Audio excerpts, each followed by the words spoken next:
ملتان میں ایسا تھا کہ ایک بیٹھک تھی بڑی مشہور ملتان چھاونی میں، اچھا، جو میرا جنم بھوم ہے. اس ادبی بیٹھک میں پاکستان بھر سے بلکہ ملتان کے تمام تر ادیب، شاعر، نقاد، دانشور اور فلاسفر جمع ہوتے تھے شام کو. بالکل صحیح. میرے والد مرحوم نے مجھے اجازت دی تھی کہ کہیں اور جاؤ یا نہ جاؤ، ان بزرگوں کے پاس بیٹھو اور ان سے سیکھو، واہ، کیونکہ وہ ایک تربیت گاہ تھی. لیکن مسئلہ یہ تھا کہ وہاں دنیا کے ہر موضوع پر گفتگو ہوتی تھی، اور میں اسکول کا طالب علم تھا، ابھی میری مونچھیں بھی نہیں پھوٹی تھیں، اچھا، مونچھیں بھی نہیں آئی تھی، تو مجھے بالکل وہ بچوں کی طرح ڈیل کرتے تھے. ان کی شفقت ہے اللہ تعالیٰ جو جا چکے انہیں اپنے جوار رحمت پہ جگہ دے، اور جو زندہ ہیں پروردگار انہیں زندہ رکھے. اسی طرح آہستہ آہستہ بچوں کے میں نثر سے میرا آغاز ہوا تھا. اچھا، جیسے آپ نے نثر سے آغاز کیا، پھر رفتہ رفتہ چونکہ تخلیق کار کے اندر تخلیق کار موجود ہوتا ہے، بالکل، اسے کسی خانے میں جانے کی ضرورت نہیں ہوتی، وہ خود بخود دریا اپنا راستہ منتخب کر لیتا ہے. واہ، ٹھیک ہے نا، دریا کو کسی معین راستے کی ضرورت نہیں ہوتی، وہ اپنا راستہ خود تعین کرتا چلا جاتا ہے. افسانہ ہے، ڈرامہ ہے، ناول ہے، شاعری ہے، غزل ہے، نظم ہے، کیا ہے، وہ اپنا راستہ خود، دریا اپنا راستہ خود منتخب کرتا چلا جاتا ہے. پھر اسے صحبتیں دستیاب ہوتی ہیں، بڑی بڑی پہاڑوں کی، قداور پہاڑوں کی، جیسے مجھے شخصیات کی، بڑی بڑی بر صغیر کی شخصیات کی صحبتیں میسر ہوئیں، ان کے قدموں میں بہنے کا اتفاق ہوا. واہ واہ واہ، کیا ٹھیک ہے بات، نا، کیا بات. رہنے کا اتفاق ہوا، اور پھر ہم نے ان سے سیکھا بہت کچھ. اللہ تعالیٰ ان پہ اپنی شفقتیں، رحمتیں نازل فرمائے. اگر جا چکے ہیں تو اپنے سایہ رحمت میں رکھے، بالکل، علیل ہیں تو پروردگار انہیں شفائے کاملہ عطا کرے، آمین. اور حیات ہیں تو پروردگار ان کی عمر دراز کرے. وہ ہمارے محسن ہیں، ہمارے بزرگ ہیں، ہم نے ان سے بہت کچھ سیکھا ہے، اور پورے بر صغیر میں پھیلے ہوئے، پوری دنیا میں پھیلے ہوئے. جانے یہ آواز جہاں جہاں دنیا میں جا رہی ہے، اور میرا جو ساتھی یا بزرگ موجود ہے وہ میرا سلام بھی قبول کرے، میری دعائیں بھی قبول کرے. کیا بات ہے سر جی. نوجوان یوتھ لکھنے کی جانب جاتی ہے، سب سے پہلے بات ہوتی ہے کنسسٹنسی کی. تو کیا چیز ایسی ہے جو آپ کو قلم اٹھانے پر اکساتی ہے؟ قلم ضرور اٹھانا چاہیے، لیکن اس سے پہلے مطالعہ کرنا چاہیے. بالکل ٹھیک. ہر چیز کا ایک قاعدہ ہے نا کہ جب ہم ٹریفک کے قوانین پہ عمل کرتے ہیں تو ہمیں سگنلز کا اشارہ دیکھنا چاہیے، بالکل، کہ سبز بتی ہے، زرد بتی ہے، سرخ بتی ہے، چلنا کہاں ہے، ٹھہرنا کہاں ہے، اور بالکل کہاں ٹھہر جانا ہے. ہاں ہاں، اسی طرح ایک میکینزم ادیب اور شاعر میں ہونا چاہیے، ٹھہراؤ ہونا چاہیے. لکھنے کی زیادہ کوشش نہیں کرنی چاہیے. اچھا، حافظ چند کی یہ بات ایک 60 کتابوں کا مصنف کہہ رہا ہے. واہ، مجھے کسی نے لکھنے سے منع نہیں کیا تھا، لیکن یہ ہے کہ لکھنے سے زیادہ مطالعہ ضروری. اور مطالعہ میں نے دشت میں بھی کیا، صحرا میں بھی کیا، شہروں میں بھی کیا، مسائل میں بھی کیا، مشکلات میں بھی کیا، اور اساتذہ نے بھی کروایا. مجھے ایسے لوگ گوہر نایاب دستیاب ہوئے جو خود ایک صاحب مطالعہ لوگ تھے اور آفاقی علوم سے آگہی رکھتے تھے. مجھے ان کی صحبت میں اٹھنے بیٹھنے کا اتفاق ہوا. اور آپ خوش نصیب ہیں کہ ہم جیسے لوگ ابھی موجود ہیں جو اپنے رفتگاں کو یاد کرتے ہیں اور آپ تک پہنچاتے ہیں. بے شک، بے شک. آپ ہمیں نہ دیکھیے، ٹھیک ہے، آپ آئیڈیلائز انہیں کیجئے جنہیں آئیڈیلائز ہم نے کیا ہے، اور کوشش کیجئے لکھنے کی. دل برداشتہ ہونے کی قطعاً ضرورت نہیں ہے، اور اپنے لکھے کو حرف آخر کبھی نہ سمجھیں. بالکل، ہمیشہ اصلاح کی گنجائش رہتی ہے، اور ہمیشہ بہتری کے راستے پیدا ہوتے رہتے ہیں. بالکل. سر جی، آپ نے بات کی صحبت کی، ٹھیک ہے، تو میں میرے جیسے نوجوان شاعر آپ جیسے استاد شاعروں سے متاثر ہوتے ہیں اور لکھنے کی طرف راغب ہوتے ہیں. میں یہ سننا چاہ رہا ہوں, میں یہ جاننا چاہ رہا ہوں کہ آپ جیسے استاد شاعر جو ہیں اپنے زمانے میں جی کن سے متاثر ہوئے تھے؟ متاثرین کا تو حلقہ اتنا وسیع ہے واہ. کہ اگر میں نام لوں گا تو شام ہو جائے گی, اور یہ شام رات میں بدل جائے گی, اور رات صبح میں تحلیل ہو جائے گی, لیکن نام ختم نہیں ہوں گے. میں نے جوش صاحب کا زمانہ دیکھا, واہ واہ واہ. میں نے فیض صاحب کا زمانہ دیکھا, میں نے قتیل صاحب کا زمانہ دیکھا, میں نے منیر نیازی صاحب کا زمانہ دیکھا, جون بھائی کا زمانہ دیکھا, فراز صاحب کا زمانہ دیکھا, الحمدللہ افتخار عارف کا, اچھا اچھا. افتخار عارف بھائی کا زمانہ دیکھ رہا ہوں, ان تمام محبوب لوگوں کا زمانہ بھی دیکھ رہا ہوں جو حیات ہیں, میرے ہمعصر ہیں, میرے دوست ہیں, اور جن میں سے بعض جا چکے ہیں ان کا غم ہے, جو حیات ہیں ان کے لیے دعائیں ہیں. بالکل صحیح. تو صحبت یافتگی تو بہت سے لوگوں سے, ماشاءاللہ. صحبت یافتہ ان معنوں میں نہیں کہ ہم ان کے دوست تھے, دوست تو نہیں تھے, ہم تو ان کے تلامذہ میں سے تھے, ان سے سیکھنے والے تھے. بالکل ٹھیک. ہم نے تو ان سے سیکھا کہ اٹھتے کیسے ہیں, بیٹھتے کیسے ہیں, کھاتے کیسے ہیں, پیتے کیسے ہیں, بولتے کیسے ہیں, زندگی کے مختلف زاویے کیسے, ان کا برتاؤ کیا ہوتا ہے, ان کا رویہ کیا ہوتا ہے. اگر کوئی غصے کی بات سنے تو ان کے تیور سے ہم نے بھانپا کہ غصہ یوں برداشت کیا جاتا ہے. واہ. اگر کوئی بہت ہی ہنسا دینے والی بات پہ ان کو دیکھا ہم نے کہ بہت ہنسانے والی بات پر بھری محفل میں کھل کے قہقہا نہیں لگانا چاہیے, دھیمے انداز میں مسکرا دینا چاہیے. ہم نے ان سے سیکھا. پھر ہم نے یہ دیکھا کہ تیزی سے سفر کرنے والے, یہ شہرت چاہنے والے منہ کے بل گرتے ہیں, انہیں شہرت حاصل نہیں ہوتی. جس دل میں یہ طمع پیدا ہو جائے کہ مجھے اس کام کے لیے, اس کام کے عوض شہرت ملے گی, وہ شہرت تو نہیں ملتی. میں جن دنوں, آپ نے بتایا میری کتابیں 60 ہیں نثر میں, شاعری میں, جن دنوں میں مجھے کوئی شام ادھار دو پہ کام کر رہا تھا تو میرے وہم و گمان میں نہیں تھا کہ کتاب اتنی مقبول ہوگی کہ اس کا 22واں ایڈیشن چھپ جائے گا. کیا بات. کتاب کا 22واں ایڈیشن چھپے. اگر میری طمع ہوتی کہ کاش اس کو شہرت کا ذریعہ بنا دے, مجھے یقین کامل ہے کہ مجھے شہرت کبھی حاصل نہیں ہو سکتی تھی. طمع نہیں ہونی چاہیے. طمع نہیں تھی, مجھے تو تمنا ہی نہیں تھی. واہ. اب تو ویسے بھی عمر کہتی ہے کہ شہرت نہیں چاہیے, آبرو چاہیے. مجھ کو شہرت نہیں, آبرو چاہیے, آبرو چاہیے, اور ایسی زندگی چاہیے جس میں آبرو ہو. واہ. شہرت تو دائمی چیز نہیں ہوتی, آبرو دائمی چیز ہوتی ہے. بالکل صحیح. شاعری کے حوالے سے میرا ایک سوال ہے کہ شاعری کو معاشرے کے مسائل پر مبنی ہونا چاہیے یا پھر روایتی انداز بہتر ہے؟ نہیں, روایتی کیوں ہونا چاہیے. ہم جس معاشرے میں سانس لیتے ہیں ہم اس معاشرے کی بات کریں گے, ان کے مسائل کو, لیکن ان حدود اور قیود میں رہتے ہوئے جو شاعری کے لیے متعین ہے. بالکل ٹھیک.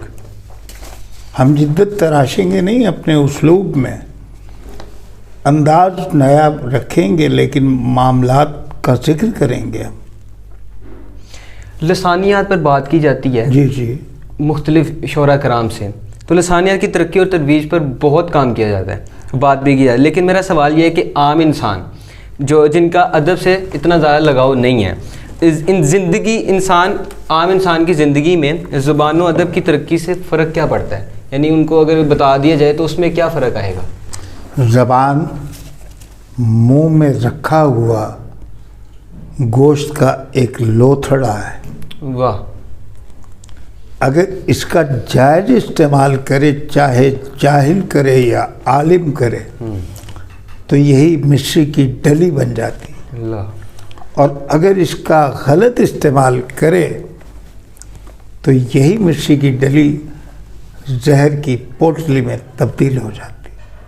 زبان, اس کا انداز, اس کو ادا کرنا، اس کو بیان کرنا اور بہتری سے بیان کرنا، دھیمے سبک اور میٹھے لہجے میں بیان کرنا زبان کا حسن ہے، زبان کا تقاضا ہے، زبان کی ضرورت ہے۔ اور یہ نہیں ہے کہ صرف پڑھے لکھے لوگ ہی بڑی اچھی زبان بولیں،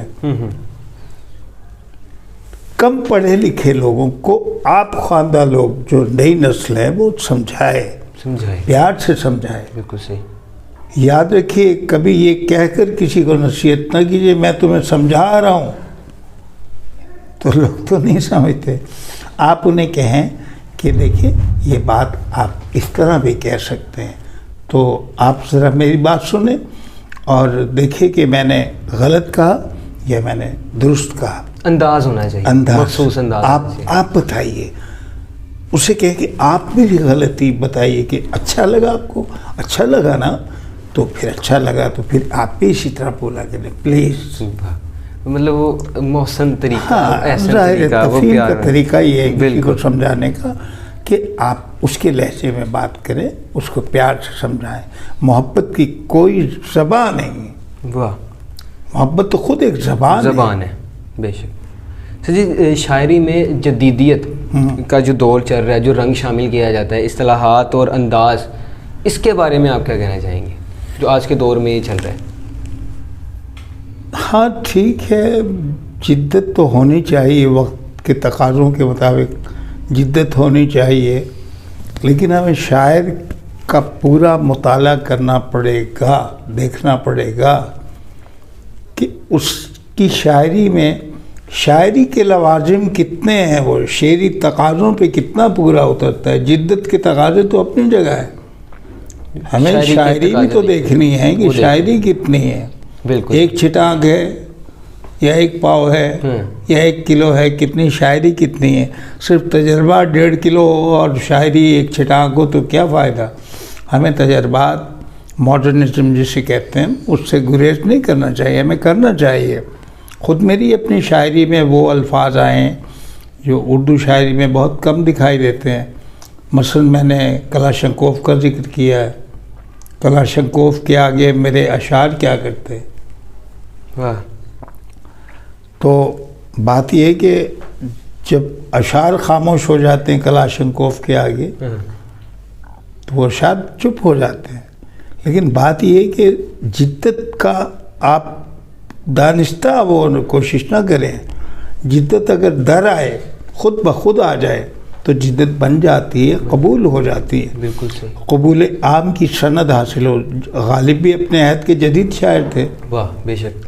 اقبال اپنے عہد کے جدید شاعر تھے۔ دیکھیے آج ہم کیوں یاد کرتے ہیں، ان کا نام سنتے ہیں ہم احترام سے، محبت سے، عقیدت سے انہیں یاد کرتے ہیں۔ اس کی بنیادی وجہ ہے کہ وہ اپنے عصر کی آواز تھے، اپنے دور کی۔ جی۔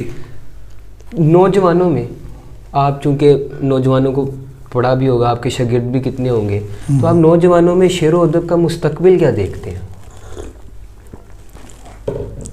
شعر و ادب کا مستقبل اچھا ہے، لیکن میں ان سے گزارش یہ کروں گا، آپ سب سے گزارش کرتا رہتا ہوں کہ مطالعے پہ ذرا زیادہ زور دیں اور لکھیں، ہمت نہ ہاریں کبھی۔ ٹھیک۔ کسی کے کہنے پر آپ دل برداشتہ نہ ہوں، اگر کوئی تنقید کرتا ہے تو آپ دل برداشتہ نہ ہوں، اپنی ہمت کو جوان رکھیں، حوصلوں کو جوان رکھیں، اپنے مطالعے کو جاری رکھیں، ریاضت جاری رکھیں، لکھیں۔ اور یہی پیغام ہے میرا ان کے لیے کہ لکھیں۔ مطالعے کی بات کی آپ نے، مطالعہ کریں۔ اس کے لیے کتابوں کا پڑھنا، لیکن دیکھا جا رہا ہے کہ کتب بینی کا جو رجحان ہے وہ بہت کم ہوتا جا رہا ہے، اس کی کیا وجہ آپ دیکھتے ہیں؟ کتب بینی کا رجحان کی کمی کی ایک وجہ تو یہ ہے کہ مادیت پرستی کا دور آ گیا ہے، لوگوں کی تفریحات اور ترجیحات بدل چکی ہیں۔ ٹھیک ہے نا، اب لوگوں کی ترجیح کتاب نہیں رہی ہے، اب لوگوں کی ترجیح ہے کھانا پینا، لباس، آرائش، زیبائش۔ دکھاوا زیادہ ہے، زیبائش زیادہ ہے۔ 200-300 روپے کی کتاب نہیں خریدیں گے، 1000 روپے کا برگر لے لیں گے، ٹھیک ہے،